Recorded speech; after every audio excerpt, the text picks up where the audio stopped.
Et la pomme de terre, c'est comme tout organisme vivant, ça peut être atteint par des maladies, notamment des bactéries, des champignons et des virus.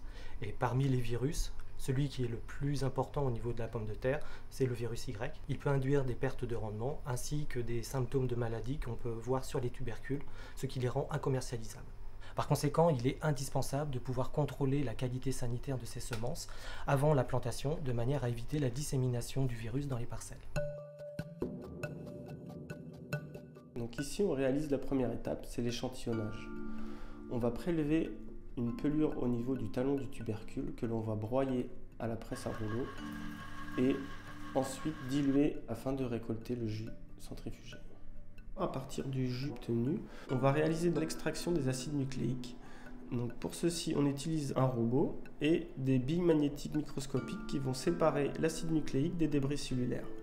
Une fois la purification réalisée, on dépose l'extrait obtenu sur une plaque pour l'étape suivante. On arrive ici à l'étape finale. Il s'agit de la méthode de PCR en temps réel. C'est une méthode qui permet d'amplifier le génome du virus que l'on recherche. Vous avez ici la représentation de la plaque avec les échantillons représentés par des points. En rouge, ils sont considérés comme positifs et en vert, négatifs. On observe des courbes d'amplification lorsque le virus est présent dans l'échantillon et des courbes plates lorsque les échantillons sont sains. En France, 20 000 hectares sont consacrés à la production de plants de pommes de terre, dont 5 800 en Bretagne. Bretagne Plan est l'organisation des producteurs de plants de pommes de terre en Bretagne et son rôle est le contrôle et la certification des semences sous délégation du service officiel de contrôle. Sur la production bretonne, plus de 60% est exporté vers l'Afrique du Nord, le Moyen-Orient et l'Afrique occidentale.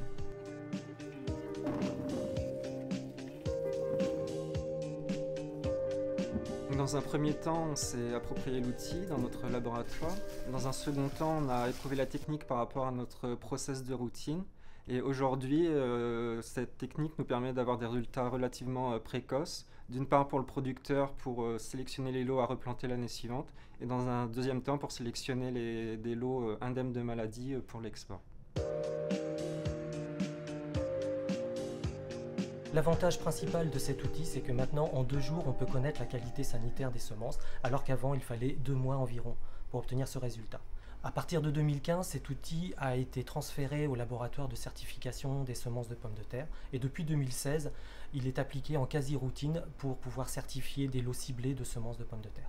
Aujourd'hui, nous développons une nouvelle version de cet outil afin de pouvoir détecter simultanément 2 autres virus en plus du virus Y. Ainsi, par un seul test, nous pourrons savoir avec un échantillon si celui-ci est infecté par 1, 2 ou 3 virus, et ceci sur un temps très court.